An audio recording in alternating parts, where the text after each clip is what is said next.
Okay, let's continue with pathophysiology.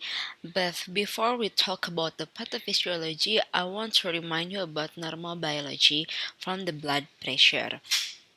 Let's see. Blood pressure is cardiac output multiplied by peripheral resistance. And then the cardiac output you can calculate by heart rate multiplied with stroke volume. Yeah, so that's mean blood pressure is combination between cardiac output and then peripheral resistance. Cardiac output is mean total amount from the blood that can go out from the heart, and then peripheral resistance is mean the force that can accept by the blood uh, vessel when the blood flow. Okay, for the cardiac output, you can see heart rate multiplied by stroke volume, and then here I show you what kind that can increase cardiac output and can increase peripheral resistance. For the cardiac output, for example, can increase because any increase in fluid volume, yeah, or maybe excess stimulation of the renin angiotensin aldosterone system. And then for the peripheral resistance can increase caused by excess stimulation of RAAS, and then sympathetic nervous system overactivity. Yeah, you can read by yourself. Yeah, this about the normal biology and the blood pressure. So let's talk about pathophysiology. Pathophysiology from the hypertension, any four kind, yeah. But I will explain uh, step by step, yeah, from for each kind of the pathophysiology pathway.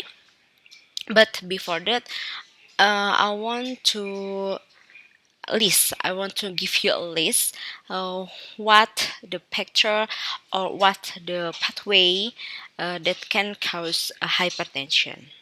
The first one is uh, RAAS, but I'm sorry, yeah, if some words sometimes maybe I I say RAAS, yeah, that's mean RAAS. RAAS is mean renin angiotensin aldosterone system. Yeah, this system, yeah, in this blue box, I just tell the normal condition from the RAAS. Yeah, the RAAS regulates sodium, potassium, and blood volume, which will ultimately regulate blood pressure in the arteries. Yeah, this process may be you already know in the pharmacology when you talk about the ACE inhibitor and then angiotensin angiotensin receptor blocker. Yeah, and then the second pathway that include in the pathophysiology is natriuretic hormone. Yeah, this is the normal information. Natriuretic hormone is secret by.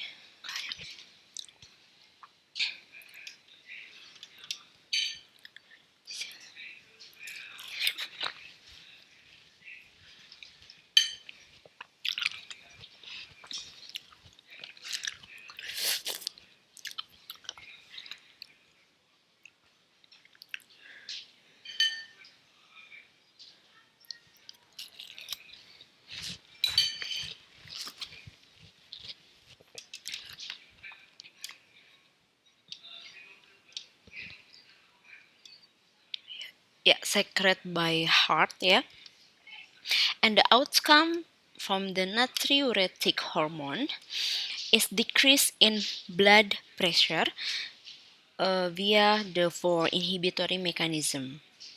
Yeah, the inhibitory mechanism I will show you in the next slide. Okay. But naturally, the natriuretic hormone can help to decrease blood pressure. And then the third pathway in the pathophysiology is neuronal mechanism. Neuronal system tell us about the reg- regulation in the neuronal system for the regulate hypertension. Regulate blood pressure.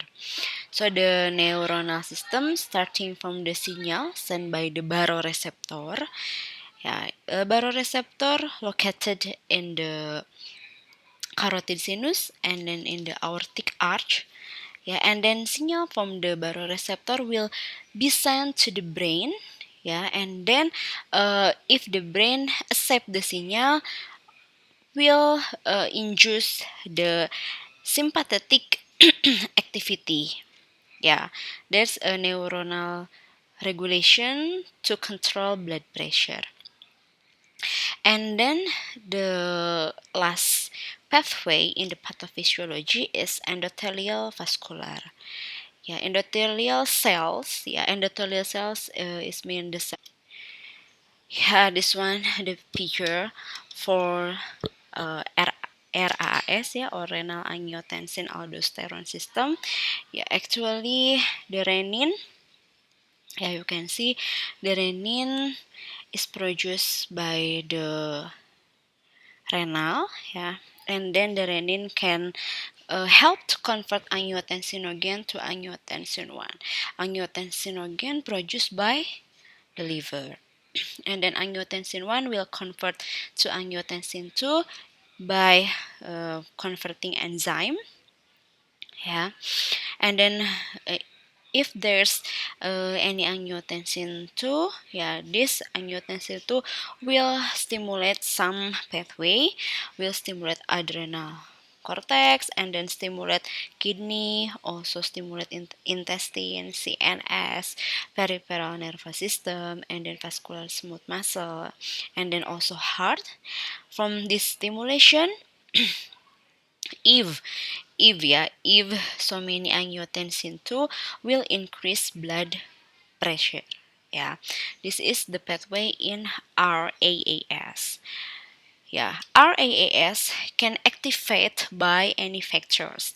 Yeah, for the internal factors, if any lower condition from the blood pressure, yeah, the renal will the renal will produce the renin, yeah, because the blood flow to renal is low, and then renal will produce the renin.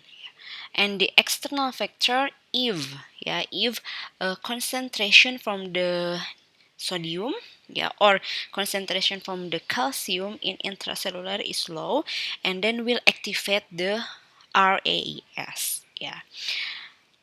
Nah, in the hypertension condition, this activation of the RAS, yeah, every condition that can lowering blood flow in renal artery will activate the RAS. Yeah, this condition activate RSS more and more in the hypertension is occur. Yeah, so that's why the blood pressure will hike. And then this figure talk about the natriuretic peptide. Yeah, natriuretic peptide produce this one, yeah, produce in the heart because any